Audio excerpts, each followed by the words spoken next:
5 yearsలో collector దగ్గరికి వెళ్తా ఉంటే కలెక్టర్ కనిపించేవాడు కాదు, సిపి దగ్గరికి వెళ్తా ఉంటే సిపి కనిపించేవారు కాదు. అంటే వాళ్ళు నేను తప్పు పట్టట్లే, బయట నుంచి వాళ్ళకి వచ్చే ఆర్డర్స్ అలాంటివి.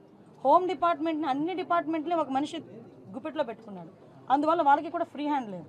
నేను లిటరల్లీ నేను డిపార్ట్మెంట్ వాళ్ళని కూడా నేను తప్పు పట్టట్లే, వాళ్ళు కూడా పై అధికారులు ఏం చెప్తారు అది చేయాలి తప్పించి వాళ్ళు ఇండివిజువల్గా చేసే పరిస్థితి లాస్ట్ 5 yearsలో లేదు.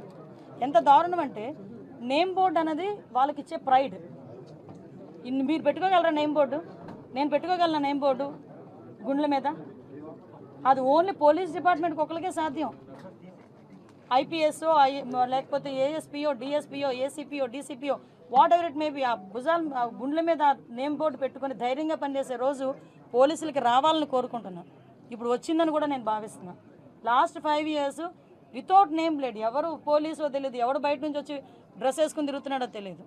సో అటువంటి సిచ్యువేషన్స్ అయితే ఇంక జరుగుతాయి. 100 days యాక్షన్ ప్లాన్ ఇప్పుడే డీజీ గారు నాకు తీసుకొచ్చి ఇచ్చారు. ఒకసారి దీని మీద నేను కూడా చదివి ఒకసారి ఇంకా ఏదైనా మాట్లాడాలనుకుంటే కనుక నేను పై ఆఫీషియల్స్తోని, అదేవిధంగా దీనికి రిలేటెడ్గా డ్రగ్స్ రిలేటెడ్గా ఉన్న శాఖలు చాలా ఉన్నాయి. ఇప్పుడు ఫర్ ఎగ్జాంపుల్ డీఅడిక్షన్ సెంటర్స్ ఉంటాయి, డిపార్ట్మెంట్ ఆఫ్ హెల్త్, అదేవిధంగా మనకి ఫారెస్ట్ డిపార్ట్మెంట్తో మాట్లాడాలి, ఎక్సైజ్ డిపార్ట్మెంట్ వాళ్ళతో మాట్లాడాలి. ఇలాంటి అన్ని డిపార్ట్మెంట్స్తోని కూడా ఒకసారి మాట్లాడి కూలంకషంగా ఉండి ఒకటైతే క్లియర్, ఈ 100 days ప్లాన్లో కంపల్సరీగా గంజాయి డ్రగ్స్ రవాణా అన్నది మ్యాక్సిమం తగ్గిస్తాం. దాని మీదే మేమందరం కూడా వర్కౌట్ చేస్తాం. లాస్ట్ గవర్నమెంట్లో చంద్రబాబు గారి మీద, తర్వాత చాలా మంది టీడీపీ లీడర్ల మీద కేసులు పెట్టారు, సిఐడికి అంటే సిట్ అంటే.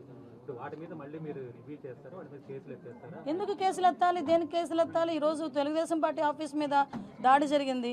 ఈరోజు ఆ దాడి జరిగిన ఇష్యూ గురించి ఎంతవరకు వచ్చింది ఏంటన్నది మేము కూడా తెలుసుకోవాలి.